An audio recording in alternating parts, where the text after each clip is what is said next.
네, 오늘 이 시간 함께 해주실 분 모셨습니다. 재개발 마스터 함주원 팀장님이세요. 어서 오시죠. 네, 반갑습니다. 네, 반갑습니다. 자, 오늘도 팀장님과 우리가 부동산 투자할 때 도움되는 강의부터 만나보려고 합니다. 자, 오늘의 주제는요, 부동산 투자는 흐름이다. 대세장에 올라타라라고 하는데요. 자, 어떻게 지금 시장 상황에서 잘 투자할 수 있을지 이슈 진단 통해서 함께 알아보시죠. 네, 현재 이제 서울시 부동산 시장을 보게 되면 이런 정비 사업 쪽으로 많은 투자자분들이 집중이 되고 있고 투자를 하고 있는 것을 볼 수가 있겠습니다. 이 정비 사업 안에서도 재건축 아파트보다는 이런 소형 주택, 재개발 예정지 쪽으로 투자의 수요가 이렇게 집중이 되고 있는 것을 볼 수가 있겠는데요. 이런 소형 주택으로 왜 투자의 수요가 집중이 되고 있는지 오늘 강의를 통해서 한번 알아보도록 하겠습니다.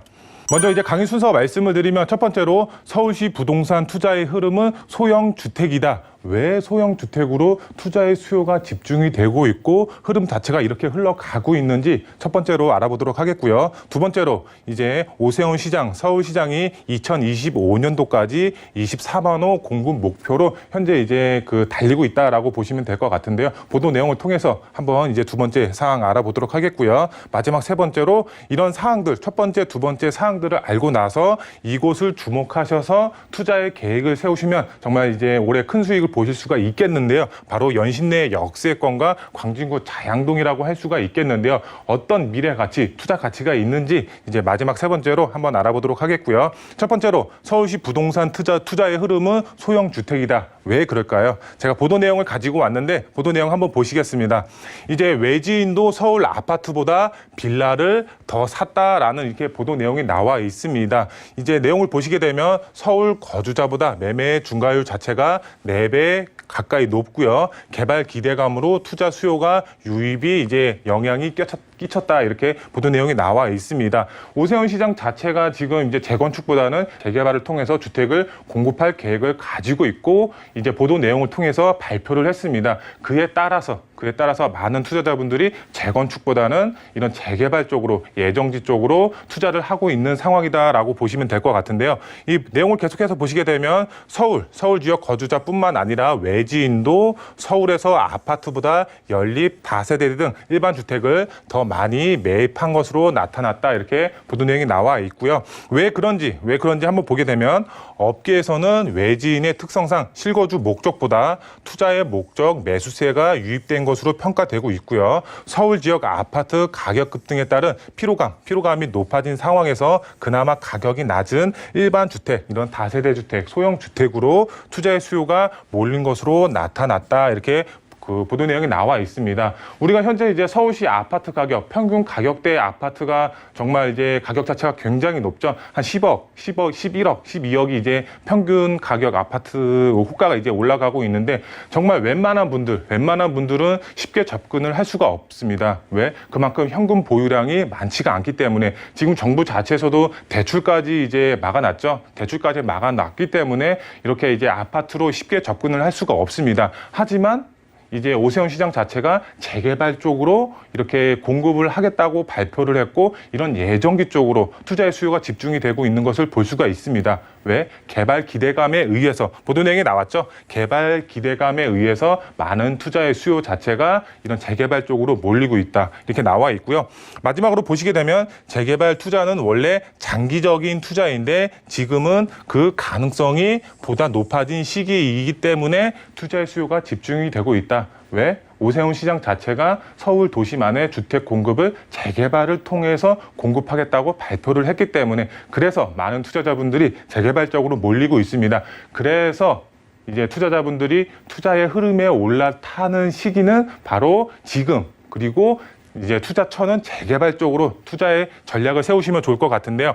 이제 보시게 되면 규제 정책 대부분 아파트 및 재건축에 쏠려 있는 상황입니다. 이 정비 사업 안에서도 재건축 정말 규제 정책이 대부분 쏠려 있습니다. 그리고 아파트를 보게 되더라도 정말 이제 세금적으로 부담이 굉장히 가중이 되고 있는 상황입니다. 세금 자체가 취득세, 이제 보유세, 양도세 굉장히 높습니다. 정말 이제 10억짜리 아파트를 팔더라도 들어오는 현금 자체가 2억, 3억밖에 안 됩니다. 그만큼 양도세가 70%, 80% 중과가 되고 있기 때문에 그만큼 이제 아파트 투자보다는 이제 소형 주택으로 몰리고 있습니다. 규제 영향 덜한 소형 주택으로 투자의 방향을 세우시는 게 조금 옳은 선택이지 않나 이렇게 말씀을 드릴 수가 있겠고요. 두 번째로 왜 소형 주택으로 투자를 많은 분들이 하고 있는 상황일까요? 첫 번째로 재개발 이슈가 있기 때문에 지금 이제 서울시 자체 이제 공급 자체를 재개발을 통해서 공급하겠다라고 했습니다. 그만큼 재개발 이슈가 굉장히 강하게 나타나고 있기 때문에 이렇게 소형 주택으로 투자를 하고 있고요. 그다음에 두 번째로 정말 이제 중요한 사항이죠. 소액으로 접근이 가능합니다. 아파트는 지가 자체가 굉장히 높죠. 하지만 이런 소형 주택의 경우는 이제 갭 투자를 하신다고 하셨을 때 정말 1억, 2억으로 투자가 가능합니다. 10억 갖고 있는 사람은 드물지만 1억, 2억 갖고 있는 분들은 굉장히 이제 많이 있습니다. 그렇기 때문에 소액으로 투자가 가능하기 때문에 많은 분들 이제 소형 주택으로 투자를 하고 있고요. 그다음에 마지막으로 세금 부담이 굉장히 적습니다. 우리 이제 정부 자체가 공시지가를 이제 매년 3%씩 이제 올린다고 합니다. 공시지가가 올라가면 당연히 세금도 이제 그거에 맞춰서 이제 계속적으로 올라가겠죠. 올해도 이제 공시지가가 이제 굉장히 높게 올라가면서 이제 종부세라든가 양도세 자체가 굉장히 높게 올라갔죠. 그만큼 이제 그 소형 주택의 경우는 공시지가가 굉장히 낮죠. 1억 초반에서 뭐 1억 중반까지밖에 안 갑니다. 아무리 6억, 9억이 넘어간다고 하더라도 이런 소형 주택의 공시지가가 굉장히 낮습니다. 그만큼 세금 부담이 적다라고 보시면 좋을 것 같고요. 마지막으로 아파트 투자는 당분간 힘들 수밖에 없습니다. 왜? 지가가 너무 높고 규제 정책 자체가 아파트로 쏠려 있기 때문에 아파트 투자는 당분간 힘들다라고 말씀을 드릴 수가 있겠습니다. 그리고 오세훈 시장 자체가 재건축의 경우는 조금 이제 규제 완화가 좀 딜레이 될 것이다라고 말을 했습니다. 왜?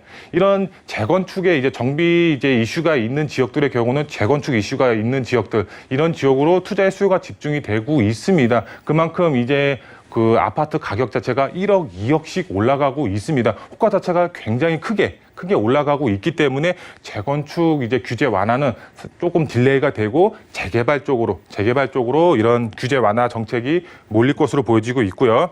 서울시 부동산 투자의 흐름은 소형 주택이다. 그리고 마지막으로 재개발에 따른 아파트 입주권으로 변할 수가 있기 때문에 투자를 계획하시는 분들 지금 1억, 2억으로 소액으로 가지고 있는데 어디에 투자를 해야 될지 모르시는 분들 이런 소형 주택 재개발 예정지 쪽으로 소액으로 접근하시면 이런 이슈에 따라서 개발에 따라서 아파트 입주권 받을 수가 있는 그런 투자자분들이 되실 수가 있겠죠. 두 번째로 오세훈 시장, 서울시장 2025년도까지 24만 호 공급을 목표로 하고 있습니다. 보도 내용을 발표를 했죠. 오세훈 시장 자체가 지금 1년이라는 임기가 남아 있죠. 하지만 이제 재선을 이제 또 염두에 두고 지금 2025년도까지 24만 호 공급을 하겠다라고 이제 보도 내용을 발표를 했습니다. 내용을 보시게 되면 오세훈 재개발 규제 완화 2025년도까지 24만 호 공급을 하겠다라고 보도 내용이 나와 있습니다. 내용을 보시게 되면 서울시가 2025년도까지 24만 호 주택 공급을 완료하기 위한 6대 재개발 규제 완화 방안을 요번에 오세훈 시장이 발표를 했죠. 6대 방안, 그 공급 자체가 쉽게 이루어지기 위해서 이런 이제 규제 완화 정책이 나왔습니다. 그 정책이 바로 6대 완화, 재개발 완화 정책이 이제 그 얼마 전에 발표를 했죠. 그 내용이 이제 보시게 되면 그동안 재개발 구역 지정을 어렵게 한 요인으로 꼽혔던 바로 주거 정비 지수제를 폐지하겠다라는 방침입니다. 이 주거 정비 지수 때문에 많은 이제 재개발 지역, 가능 지역들 자체가 이런 재개발 구역 지정을 받을 수가 없었습니다. 왜 그럴까요? 이 주거 정비 지수 안에 있던 바로 연면적 기준 때문에 구역 지정하기가 굉장히 어려웠습니다. 이 연면적 자체 보시게 되면은 이런 땅에 대한 평수 자체의 합이라고 보시면 좋을 것 같죠. 이런 이제 예를 들어서 이런 단독 주택이 하나가 있고 그다음에 이렇게 높게 다세대 주택이 이렇게 하나가 있고 이런 A라고 표현을 하고 여기는 B라고 표현을 하겠습니다. 이런 A라는 지역, 연면적 자체가 이제 30평이라고 가정했을 때 이런 노후 밀집 지역 안에 연면적이 30평이 있는 겁니다. 하지만 이런 B라는 주택이 다세대 주택의 신축이라고 가정을 했을 때 이런 연면적의 합이 연면적이 합계를 했을 때 정말 뭐 432, 120평으로 늘어나겠죠. 신축으로 이제 연면적 자체가 120평으로 늘어납니다. 그럼 노후도 기준 자체가 정말 안 맞을 수밖에 없겠죠. 이런 노후 밀집 지역 안에 신축이 1개가 들어가고 2개가 들어가고 3개가 들어가면 구역 지정을 받을 수가 없죠. 그만큼 신축 연면적 자체가 굉장히 크게 늘어나기 때문에 서울 도심 안에 이런 3분의 2 노후 조건은 갖추고 있지만 연면적 이런 신축 자체가 조금 이제 들어선 지역의 경우는 연면적 노후도 기준 자체가 맞지 않아서 구역 지정을 받을 수가 없었습니다. 하지만 오세훈 시장 자체가 이런 주거 정비 지수제 연면적 기준 자체를 폐지함으로써 이런 구역 지정 자체를 정말 활성화하면서 많은 지역들이 재개발을 통해서 주택을 공급할 수 있게끔 하겠다라는 취지라고 보시면 좋을 것 같습니다. 서울 도심 안에 정말 재개발이 활성화될 수 있는 여건이 마련이 됐다라고 보시면 될 것 같은데요.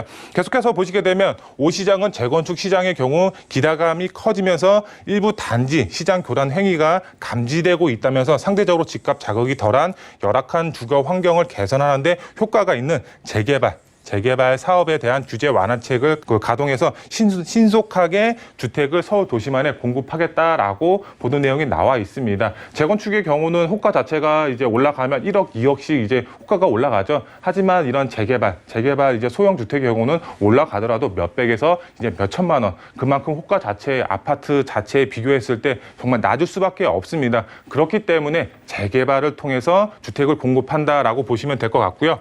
주거 정비 지수제 폐지될 것으로 보여지고 있습니다. 법적 요건만 이제 충족이 되면 됩니다. 거기에 선택사항 한목 1개 정도 이제 선택을 해서 이제 구역 지정 가능해진다라고 보시면 될 것 같습니다. 재개발 예정지 쪽으로 투자 수요 앞으로 더 많이 증가될 수밖에 없겠고요. 두 번째로 앞으로 서울 주택 공급은 재개발입니다.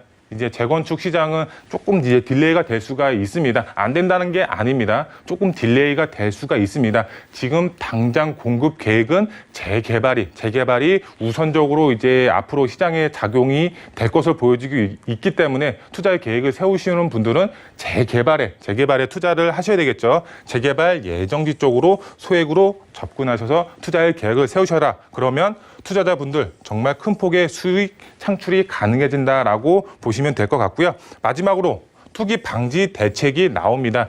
이런 재개발 이슈가 있는 지역, 예정지 쪽으로 투자의 수요가 집중이 된다면 투기 방지 대책을 마련을 해서 투자의 수요를 조금 억제하겠다라는 오세훈 시장 자체가 이렇게 투기 방지 대책을 내놓았습니다. 여기 보시게 되면은 투기 방지 대책을 피하려면 바로 선점에서 투자의 방향을 세우셔야지 이런 투기 방지 대책을 피할 수가 있겠습니다. 재개발 이제 하기 위해서는 공모 전하고 공모 후가 들어가게 되는데 공모 전에는 이제 권리 산정 기준일이 정해지고 후에는 토지 거래 허가 구역이죠. 토지 거래 허가 구역으로 지정이 된다고 하기 때문에 이런 것을 피하기 위해서는 선점에서 투자의 방향을 세우셔야 된다 이렇게 말씀을 드릴 수가 있겠고요.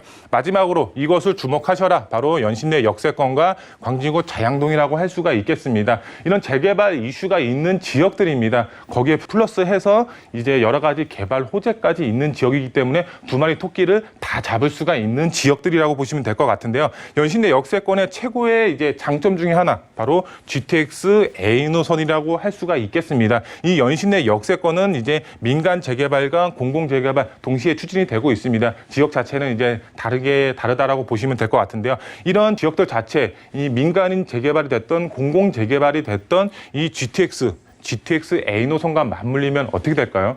당연히 시너지 효과가 굉장히 크겠죠. 지가 자체 정말 크게 상승이 될 수밖에 없습니다. 이런 노후 밀집 지역 선점에서 투자의 계획을 세우셔야지 입주권으로 바뀌고 이 입주권 자체가 아파트로 변하면서 이제 지가의 상승률에 따른 이런 이제 수익을 보실 수가 있겠죠.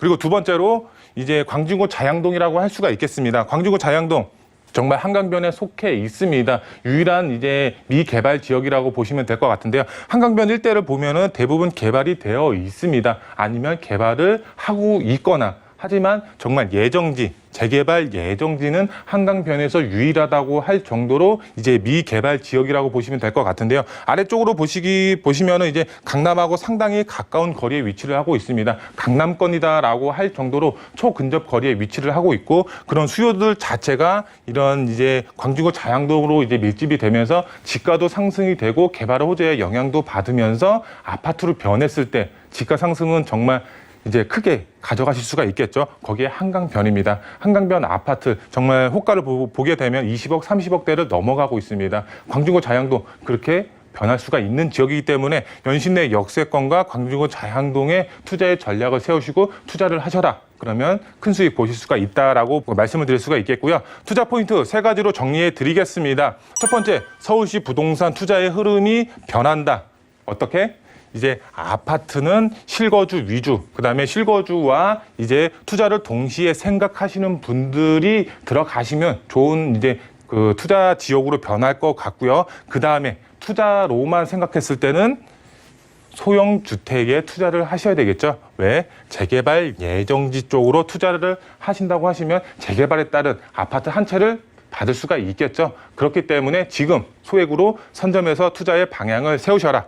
두 번째, 개발 압력 높은 곳에 투자하는 것이 핵심이라고 할 수가 있겠습니다. 우리가 재개발에 투자를 하는데 개발이 되는 지역과 개발이 안 되는 지역이 있습니다. 노후만 되어 있다고 해서 개발이 되는 게 아닙니다. 정말 개발이 될 수가 있는 지역이 따로 있습니다. 그런 지역은 저희와 함께 어떤 지역에 이제 투자를 해야 될지 같이 상의해 가면서 투자의 전략 세우시면 좋을 것 같고요. 마지막 세 번째, 연신내 역세권 정말 가성비 있게 투자가 가능합니다. 정말 소액으로 접근이 가능하고요. 광주구 자양동의 경우는 입지가 굉장히 좋습니다. 강남하고 초근접 거리에 위치를 하고 있고 그다음에 한강변에 속해 있습니다. 입지 정말 최고라고 할 수가 있겠죠. 이런 지역에 투자를 하셨을 경우 노후 밀집 지역에 투자를 하신다고 하시면 개발에 따른 아파트 입주권을 받으실 수가 있겠죠. 아파트 입주권이 아파트로 변화했을 때 정말 서울 도심 안에 주택 그 아파트 가격 굉장히 높은데 이런 소액으로도 얼마든지 아파트를 받을 수가 있는 투자 전략이 될 수가 있겠습니다.